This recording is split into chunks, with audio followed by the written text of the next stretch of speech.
What enlightenment is like. With enlightenment, you move beyond mere relaxation techniques or positive thinking.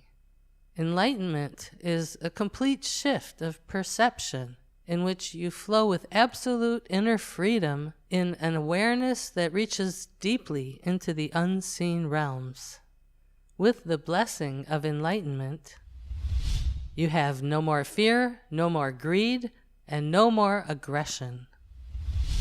Your love becomes unconditional and untainted by mundane expectations.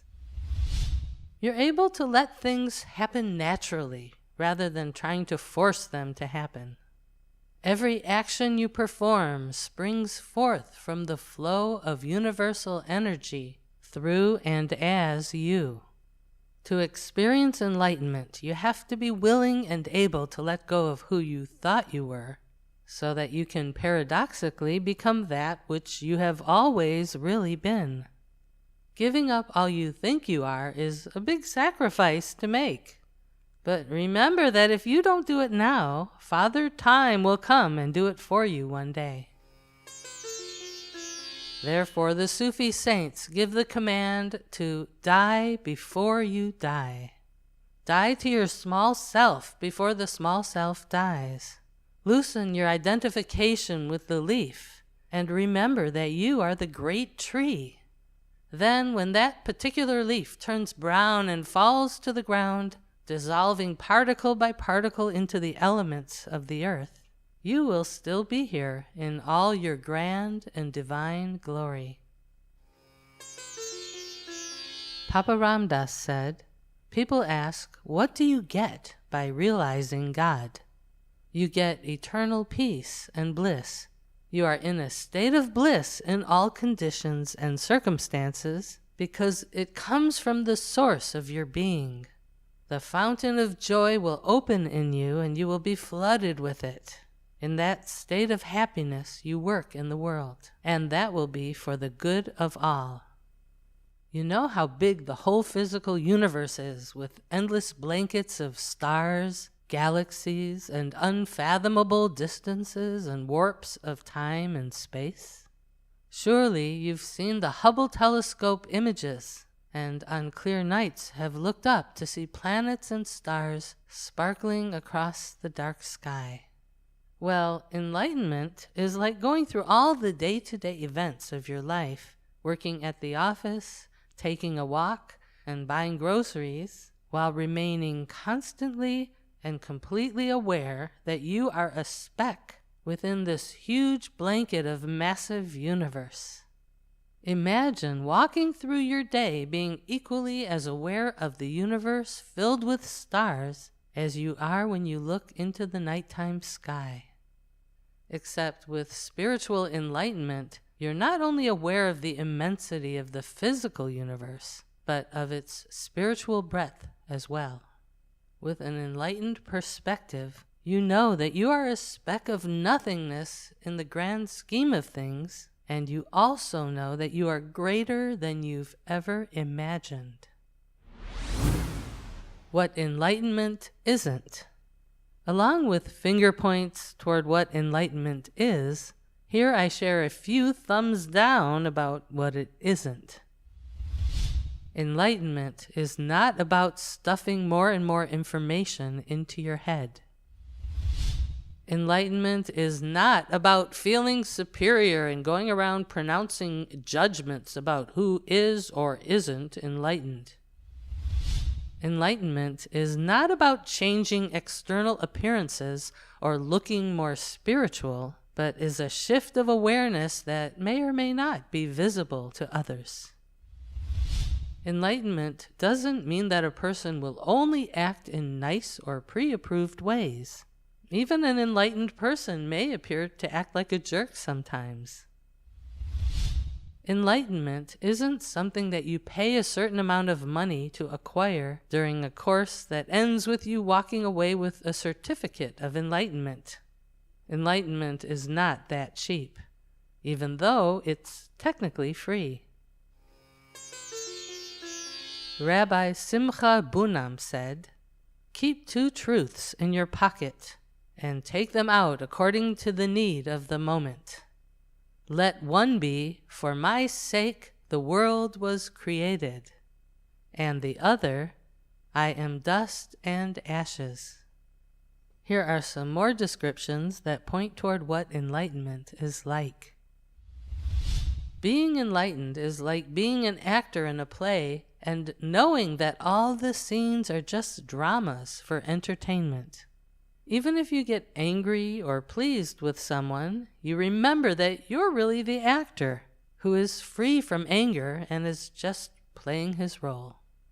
Those who remember that they are actors in this universal play get to smile at one another from behind the scenery, even if outwardly they appear to be at odds. Enlightenment is to be comfortable with paradoxes and seemingly opposing viewpoints. Psychologist Abraham Maslow described self-actualization as a state that resolves dichotomies, where opposites are seen to be united and the whole dichotomous way of thinking is recognized to be immature. Maslow continues by saying, for self-actualizing people, there is a strong tendency for selfishness and unselfishness to fuse into a higher subordinate unity. Work tends to be the same as play. Vocation and avocation become the same thing. When duty is pleasant and pleasure is fulfillment of duty, then they lose their separateness and oppositeness. The highest maturity is discovered to include a childlike quality.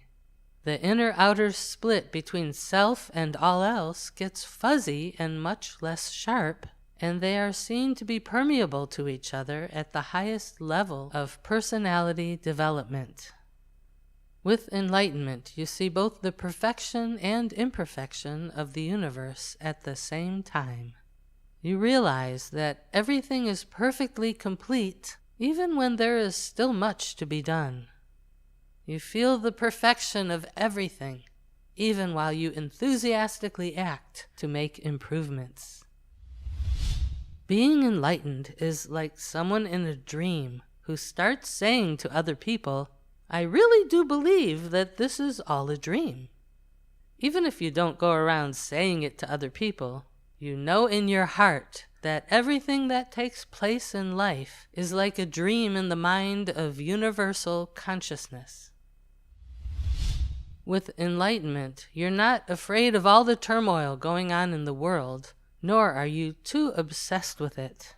Even as you take steps to help improve the world, your vision stays focused on the spiritual realm of universal creation that is bigger than all the concerns of this physical world. You remember that many sides and points of view can coexist depending on how you choose to look at a situation. When you're enlightened, you may notice yourself becoming a conduit of grace.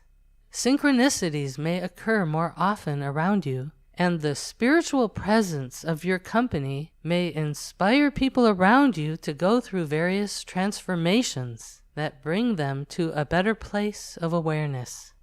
Of course, keep in mind that grace doesn't always look like grace at the beginning. Sometimes grace comes in the form of revealing a problem so it can be resolved. In the state of enlightenment, you are fully present in your life and also fully ready to leave this world when the time comes. You enjoy life while remaining detached from it. You don't get trapped by things. You live with a sense of allowing, acceptance, and inner freedom. Consider.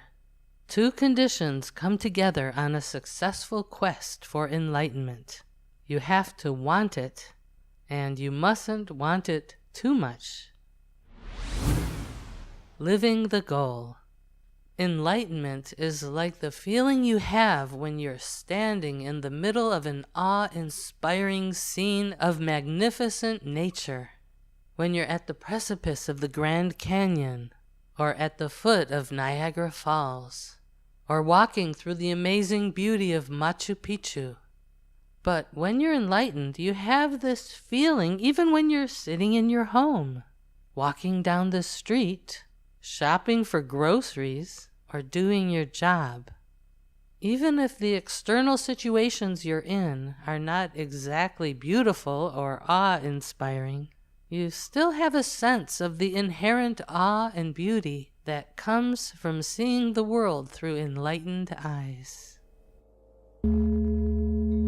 A popular Zen saying says, "Before enlightenment, I chopped wood and carried water. After enlightenment, I chopped wood and carried water." After enlightenment, your outer life may look just as it did before you were enlightened, with the same usual daily tasks to do. However, when you're living the goal, your inner state is free and expansive. Your mind is quiet and serene. Your heart is peaceful and warm, and your attitude is good. When you live your life with an enlightened perspective, your enlightenment automatically helps the world, even if you don't speak about it. When you live in an awareness beyond limited ego, your positive vibrations and thoughts become amplified and extend throughout the world. In this way, many unknown monks and sages uphold the positive energy of this world through their enlightened meditations.